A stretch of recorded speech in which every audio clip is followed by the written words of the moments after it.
I don't know how many of you have already read Sounds of Silence. Okay, quite a few.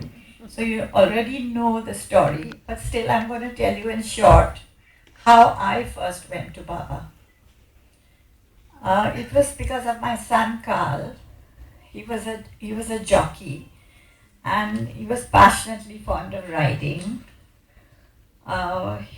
He was ever since he was a baby he wanted to ride, and so we allowed him to become a jockey. He rode actually only for 1.5 years, and in that 1.5 years he won almost every race in the race course. But it so happened that his dream was to win the championship and to become the champion. And the day he was to become champion, he fell. And we had to take him to the hospital. He survived for 18 days. After that, he passed away. So, of course, we were all heartbroken. Didn't go back to the race course for a very long time. And then 5 years went by, 5 years of total darkness. And we used to stay in a home that was exactly opposite the race course, so we could actually see the place where he fell. We could see everything. So the blinds were drawn, the doors and windows were closed. And we lived in real darkness for a long time. But what happened 5 years after Carl passed away, my husband was sitting and one day he opened the newspaper and he read an article in the paper. It was called They Speak to Their Dead Sons. And he read it and he showed it to me. He said, look, see what this lady has written. I took the article, I read it, but of course I didn't believe it. I said, how can this be? If she can talk to her dead sons, everybody can talk to their dead sons. What nonsense. I put it away. But I couldn't help myself. I kept looking back and I went back to the article. I went back, and eventually I found my way to that lady's house. And she does something what we call auto-writing. This writing, communicating with the spirit on the other side and getting messages from there. So she contacted Carl, and of course I was only a looker-on, and she got a message from him to say, Mom, I have worked very hard to get onto this high plane. Why don't you also try writing? This was, totally beyond what I ever thought possible. So I went home and I thought about it. I couldn't resist it. So the next day in the morning, just like she had told me to, I sat down with a pen and paper, waited till my husband left the house, and then sat down to write. And of course my pen moved and it went round and round and round, and I was thrilled. I went back to the telephone and said, Mrs. Bhavnagri, it's moving, my pen is moving. She said, good, keep on writing. And so it all started. So I wanted to make the long story short for you. I started writing, and after a little while, 3 months, I used to write every day. And the word Meher began coming in my communication. And I said, Meher, who's Meher? I thought it was my aunt, it was somebody passed away. And so eventually, it led me to, Mrs. Bhavnagri told me that, she said, send me to another lady who was to do another kind of communication. And there it came, the word Meher Baba. I said, who's Meher Baba? He said, he's your guru. He's my guru. Carl said, he's my guru. I said, what is guru? He said, go wherever he is. Go wherever he is. Message, Meher Baba. Message, Meher Baba. Eventually, I thought, how do I get to Meherabad? What do I do? Where is Meher Baba? Somebody told me he's got a place in Ahmednagar. So I wrote a letter and I sent it and I said, I want an appointment. I want an appointment with Meher Baba, and if this letter reaches you, please let me know how to come. Of course, Meher Baba was not in physical body, which I didn't know, and they told me how to go. Eventually, I made my way to Meher Baba. The day I was going, Carl wrote, Mom, I will be there. I will be waiting for you at the Samadhi. I will be in a red shirt. I will be in blue pants. I will have no shoes on my feet. And my name will be Hammer McLean. I said, what a mere weird name. Like, where did this name come from? Anyway, I made my way to Mehrabad, made my way to the Samadhi, and sure enough, as we were approaching the Samadhi, a young boy stepped out of the Samadhi in a red shirt, in blue trousers, no shoes on his feet. He came and he gave the prasad in my hand. Of course, we were stunned. We didn't know what to do. We sat, and actually only my husband, myself, my son, and that boy. We were the only four in the Samadhi that day. We sat in prayers for it must be about 10 minutes. And then we left. We left from there. Just before going, my son said, why don't you go and ask him what is his name? Go, mommy, go and ask him what's his name. So I went and I asked him, and his name was Patrick. It was not Hammer McLean, it was nothing, it was Patrick.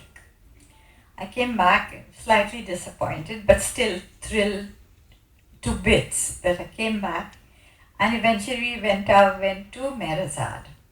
We went to Mehrabad, and there, just when we were leaving Mehrabad, I asked, then what happened was, we went to see Mansari. After that, we went to Mansari's house. When we went to Mansari's house, there was a lady sitting in Mansari's house, and she got up and she said, hello, Mrs. Umriga, how are you? I am a lady my husband died some time ago, so I have come because my husband was a Meher Baba follower, so I have come here for him.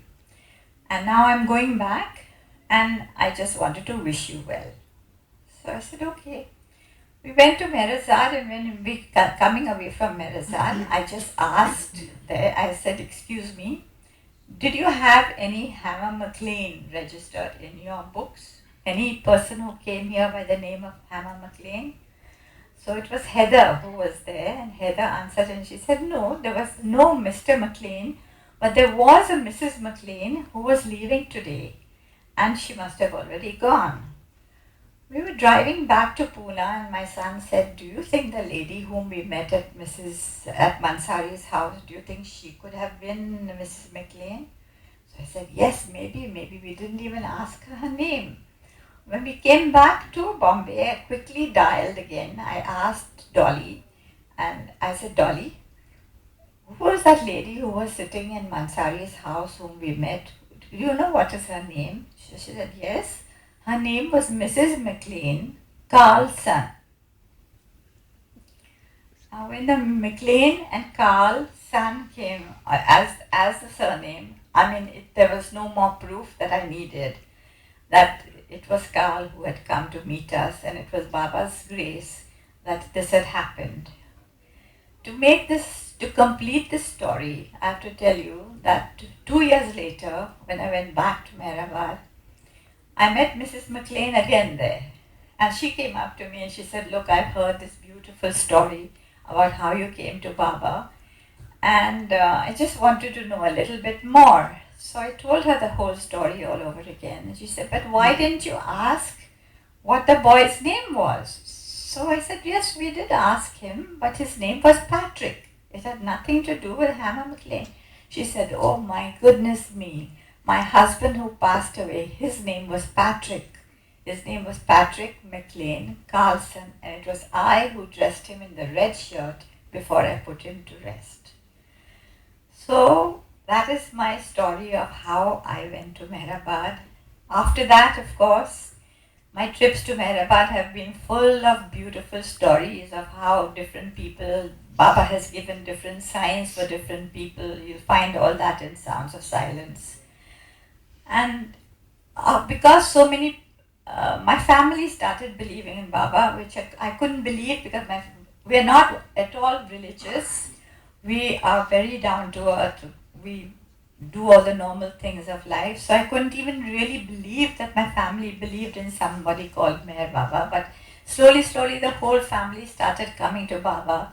Then, after the family started coming, all outsiders began coming.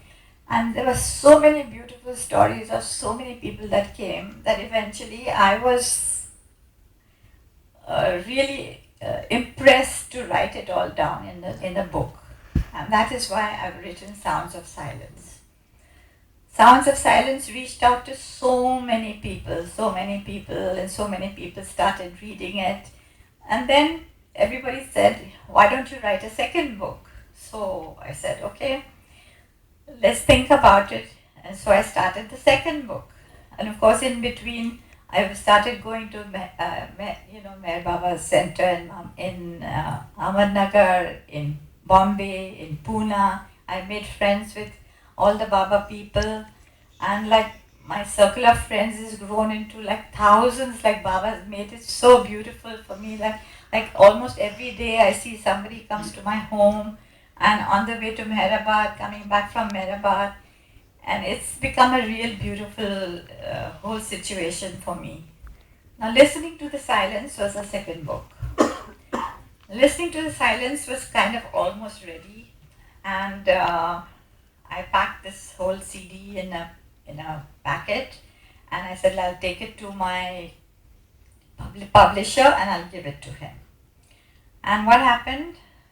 He lives at the World Trade Center on the 18th floor, and the lift took on the 17th floor. The lift took me to the 18th floor, and the liftman told me, sorry, I brought you to the wrong floor. Abhi aap chal ke jao.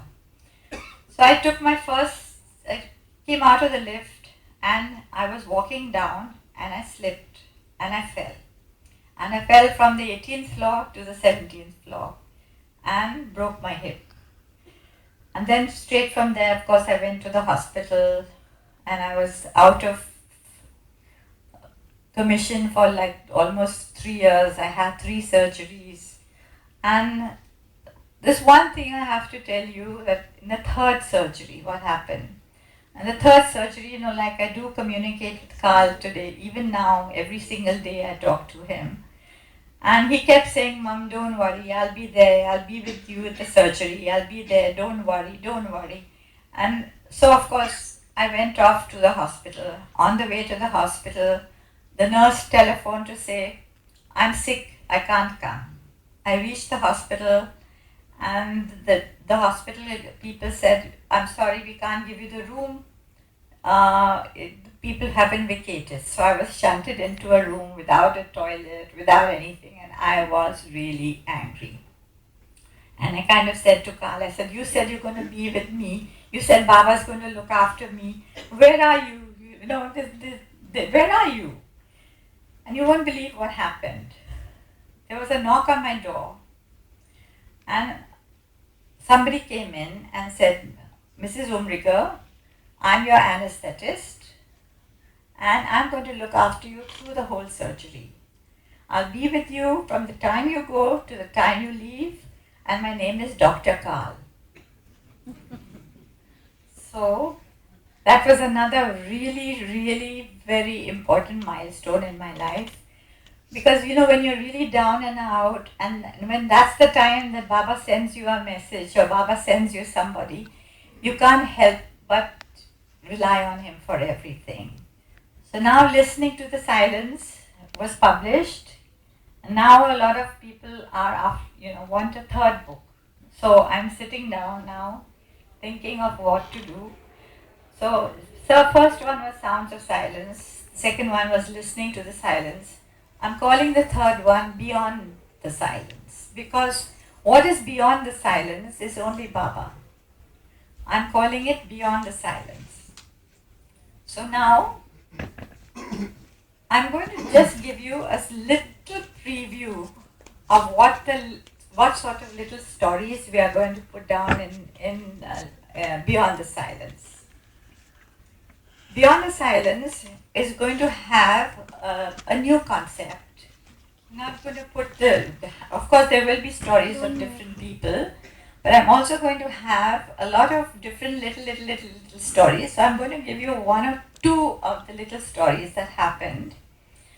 I'll tell you After I fell and I couldn't walk at all, the first trip I made to the Samadhi was my family phoned and said, Mom, we are going. They knew that I wanted to go. So they called me and said, Mom, we are going to the Samadhi. Would you like to come? So I said, yes, of course I'd like to come. And so we went.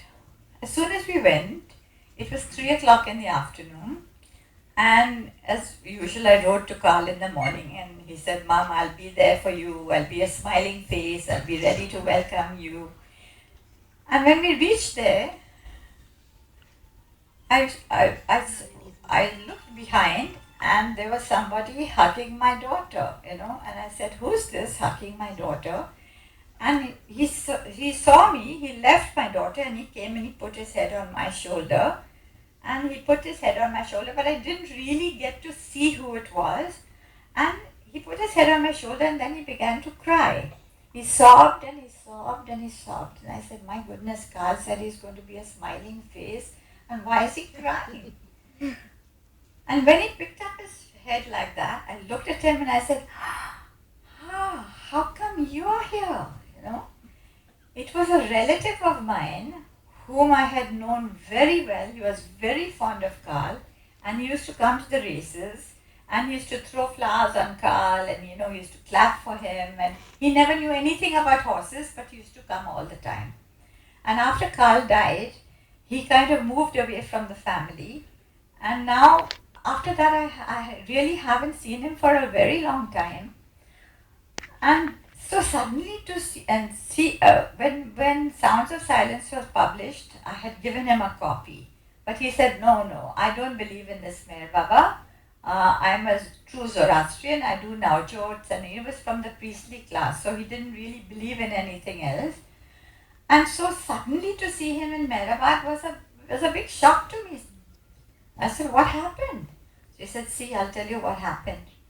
Now I've moved away from my family and I live alone, and I found your book. I had gifted him a book at that time. I said, I found your book still in its wrapper, so I opened the book and I read it. And then I felt very drawn to Meher Baba and I wanted to go there. So he said, I said, see Meher Baba, I am coming, but I'm not going to bow down to you because I don't believe in you. I'm only coming to see whether all this, what is written in the book, is correct. So he said, and then I told Meher Baba, I'm putting a test to you. I want to know how Nan will come to know that I'm here. So he said, when I saw you getting down from that car and walking towards me, he said, I just could not believe what I was seeing. He said, I'm so sorry. That is why I am crying. And that is why, he said, that is why this emotion is there, because I didn't believe that any master could do what he has done for me today. So then we took him to the center, we gave him chai and everything, and then he went home. He went home, but that's not the end of the story. What happened was that a few months later, I got a call from his wife to say that he was in the hospital. So I was in Bombay. I went to meet him in the hospital, and he couldn't talk, he could hardly speak, he was quite ill. And he looked at me and he said, Mehrabad? So I said, yes, I've just been to Mehrabad and I've come. He said, so have I. 6 times, he told me, on the motorcycle. So he lives in Panvel somewhere, and 6 times he had been to Mehrabad on the motorcycle when he never believed in Baba, or he never ever believed the name of Meher Baba. He hadn't heard. So 6 times. And then a little while after that, I heard that he had passed away. So I went to the funeral.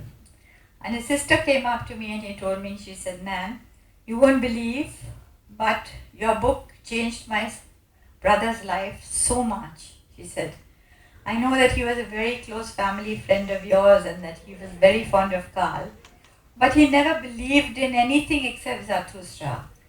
But he says after he's read your book, he became so kind, he became so gentle. He even gifted me mithai, which he never ever did in his life. And he said, you know something? That he even made friends with his family. He spent time with them. He said hello to his grandchildren. He made peace with everybody and everything, and then he's passed away. So he said that was one huge, big, it was a very big eye-opener for me, because I only know how, he was really not a Baba follower at all. And like that, there are so many stories. I know I can go on and on telling you the stories, but it's going to be time for me to stop. So I'll tell you just one little story of there's this lady who who emailed me, and she said, my parents passed away, and please, I want Baba to look after them. So I said, look, it's too early for me to make a connection with them, but if Carl has said that, no, but I must know whether they've reached Baba or not. I have to know. So I said, see, if Carl said that he's going to put them in Baba's care, I'm sure he'll put them in Baba's care. So she said, okay, then doesn't matter, and she kind of went home. Then she emailed me. I got an email from her 2-3 days later to say, she said, Nan, what happened? I went home and I was still not happy in myself. I kept wanting to know whether my family have reached Baba or not. Have they reached Baba or not? She said, in the morning I got up and I went to work, and I was standing at the bus stop, and there was a phone booth next to the bus stop. She said when a foreign couple came and they wanted to use the telephone. So the telephone was not working. So I had my cell phone in my hand, so they asked me for the cell phone. So I gave them the cell phone, and they took the cell phone and they said they wanted to call their son at home. So they picked up the cell phone and said, hello, Carl, this is just to tell you that we have reached. Jai Baba. I love you.